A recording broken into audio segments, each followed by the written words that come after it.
Today, we will discuss the four stages of life according to our Vedic system. The Sanatan or Vedic view of life as conceived in the Vedas is spiritual. It has a spiritual end designated as moksha or liberation,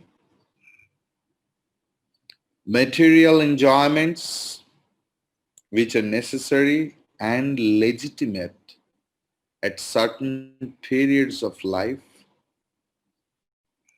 should be so regulated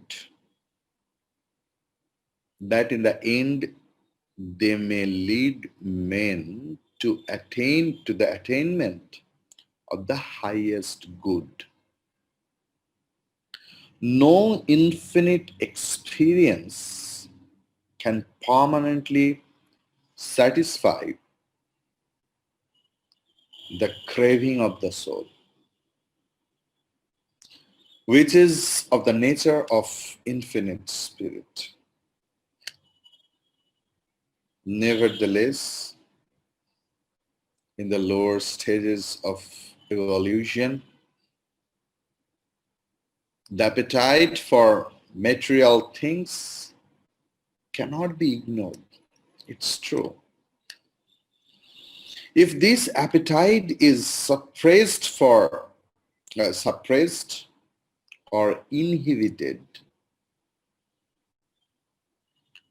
an unhealthy condition is created affecting both man's body and his mind. So this is not suppression. Shama, Dama, Uparama is not suppression. It should be sublimation with the proper understanding. With the proper understanding of Veda's injunction, proper understanding of Guru's words. Whatever you will try to restrain, one day it will be flourished. Whom we thought outcast one day, tried to suppress in the society, just see now the flourishment of that outcast. What about we see terrorism today? It is somehow responsible, our suppression.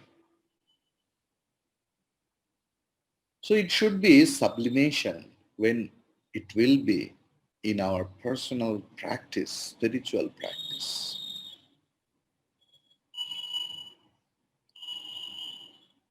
The Hindu philosophers want us gradually to transform the inclinations of the senses, inclinations of the will, inclinations of the mind, so that they may become man's or women's helpers in the attainment of his or her spiritual end, and not remain his enemies.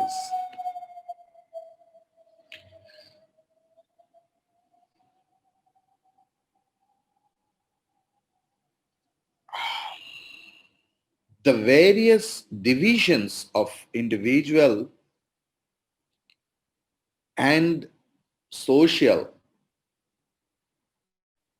life as described in the Vedas and the Puranas bear out the ideal of man's spiritual destiny. Let us state briefly the four stages into which the ancient Hindus divided the lifetime of the individual. The first, known as Brahmacharya or Brahmacharya, covered the period of the young man's study. He was at that time called a brahmachari, a celibate student who lived with his teacher, practicing such disciplines as chastity, obedience, and austerity. He studied the Vedas and particularly participated in sacrifices and ritualistic worship. He was taught orally, living in a forest retreat away from the complexities of the city. He led a very simple life, looking after the teacher's cattle, chopping wood for his sacrificial fire, and spending a great part of the time closely observing nature. It was a life of detachment and aloofness from the world. The student committed to memory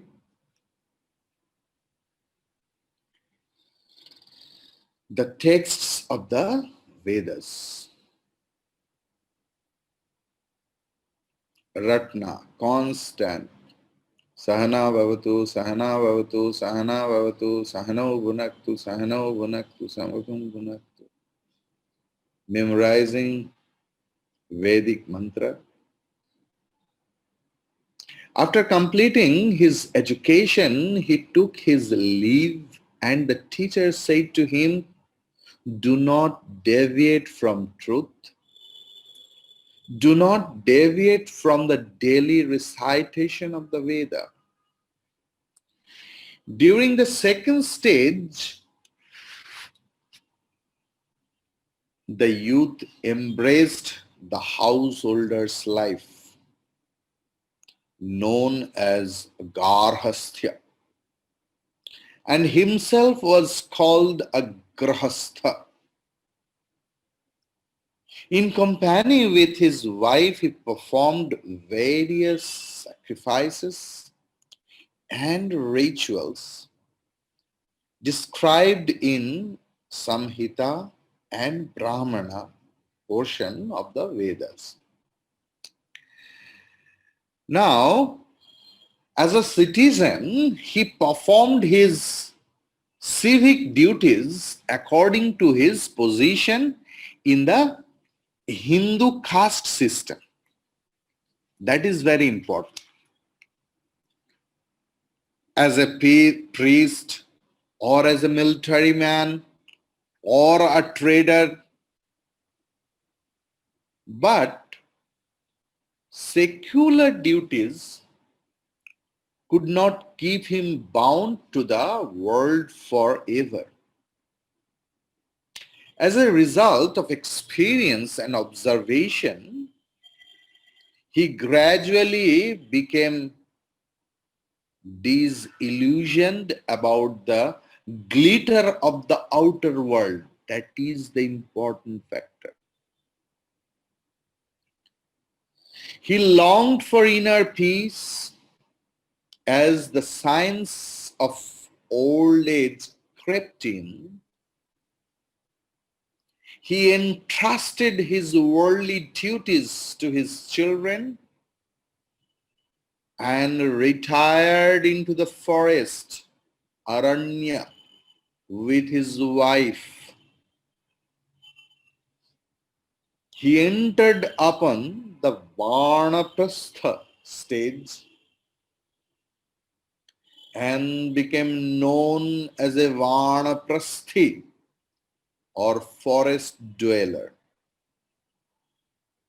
He was still, in the technical sense of the term, a householder and as such had to perform certain daily sacrifices obligatory for all but the monks.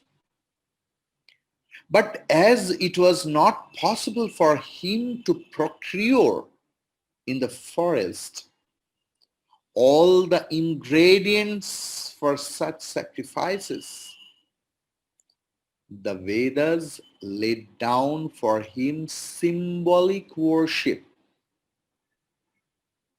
He meditated on the symbolic meaning of the various phases of a sacrifice and thus reaped the fruit of its actual performance. To give an illustration, the Vedas enjoined upon all householders the daily performance of the Agnihotra sacrifice, which required several material ingredients. But the forest dweller meditated on the various functions of the prana or the life force or life breath and regarded these as spiritual counterparts of the different ingredients. The third section of the Vedas, namely Aranyaka, describes all of the symbolic interpretations of the sacrifices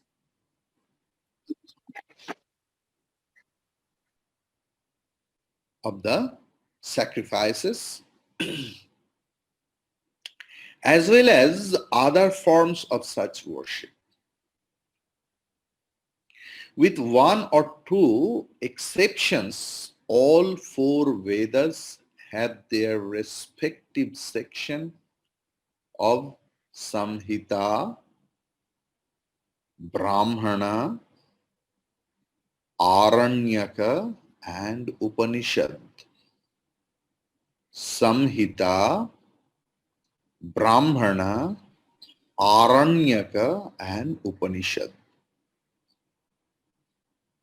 The last stage of the lifetime of the individual, known as sannyasa or monastic life, was entered into by those forest dwellers who totally gave up the world in search of truth and freedom.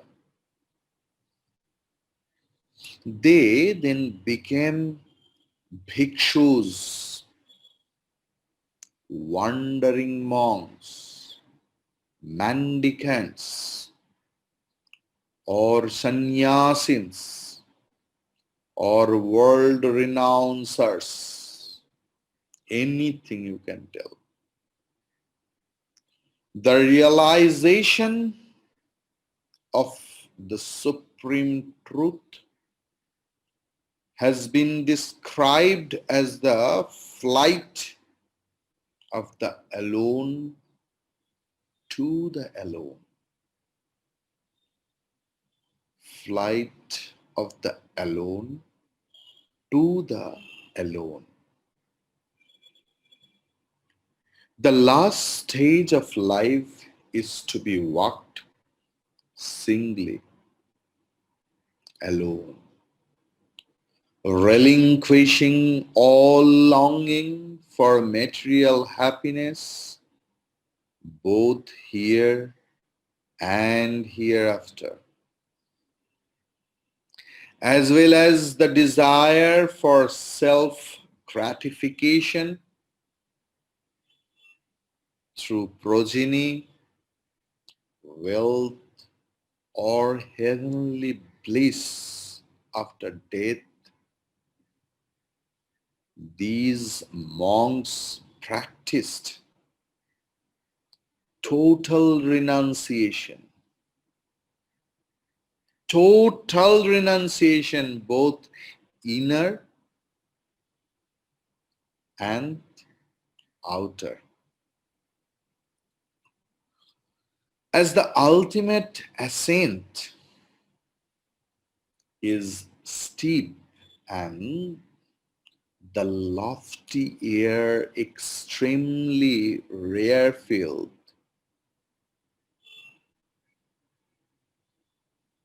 they not only left behind material possessions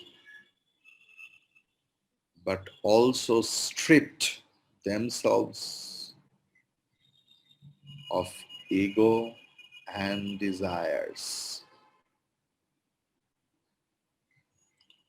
Leaving house and other possession is not very much important. They are symbolic. Leaving or stripping off the ego and the desire, a most important part of renunciation. You may be inside a lot of work. You may be, but you may not have a slightest portion of attachment, attraction for them. It comes, you enjoy. It goes, you enjoy. There is no hope that this one will give me pleasure. There is no such hatred that these things will give me sorrow. Being in a total witnessing condition, things will come and go. Emotions will come and go. Happiness and sorrow will come and go. I am the witness of my happiness and my sorrow. I am the Sakshi, the witness of everything. That is practiced in the life of sannyasi. Whether the sannyasi is in the last stage of life or the sannyasi is tender or young, what about the lifestyle he has chosen? What about the vow he has chosen? That is the main factor. Age of the sannyasis is not the factor.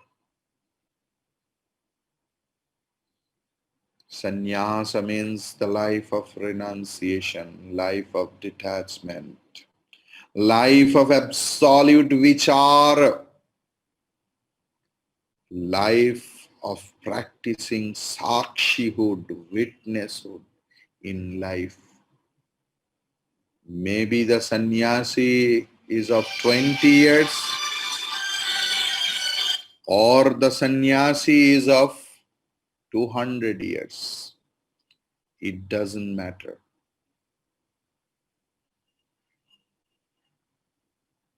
Sannyasi is sannyasi. As teacher is teacher. He may be 40 years, he may be 80 years. Whenever we accept anyone else as teacher, he is a teacher. That's all.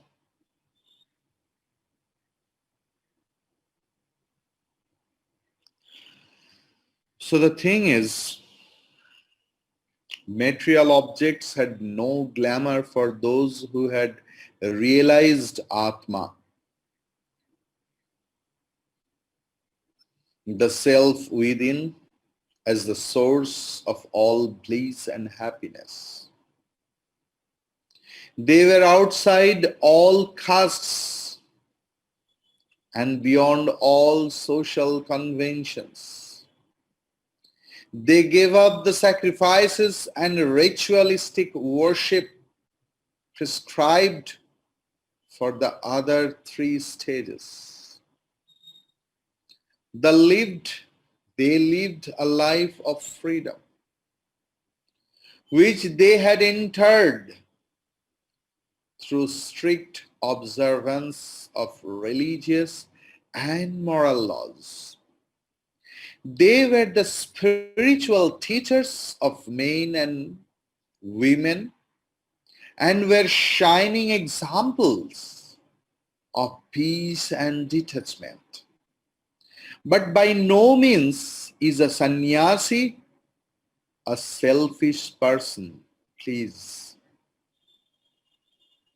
A sannyasi's life is dedicated to the service of all, irrespective of caste or creed.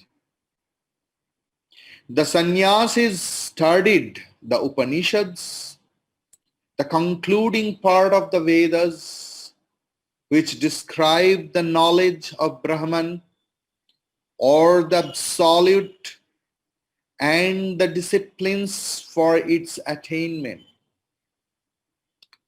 By the spiritually minded Vedantic Sanatani Hindu, they were naturally held in the highest esteem for their purity, detachment, unselfishness, and utter devotion to truth. As the burning tip of the wick shows that a lamp is ablaze, so likewise the presence of these free souls at the top of the Hindu society demonstrated that its social life was functioning well.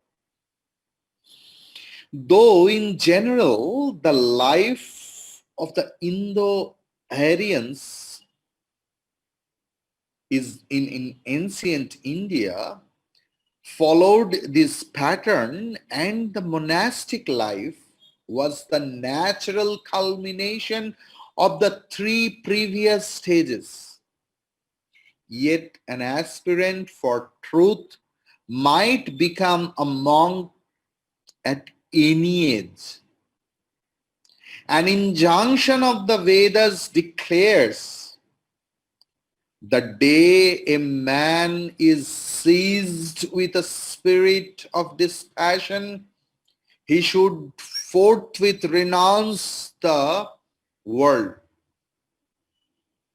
Jad hareva vir prabrajit, jad hareva virajit, tad hareva prabrajit. Javal Upanishad. In Javal Upanishad, we get that injunction of Vedas. The Vedas speak of young men and women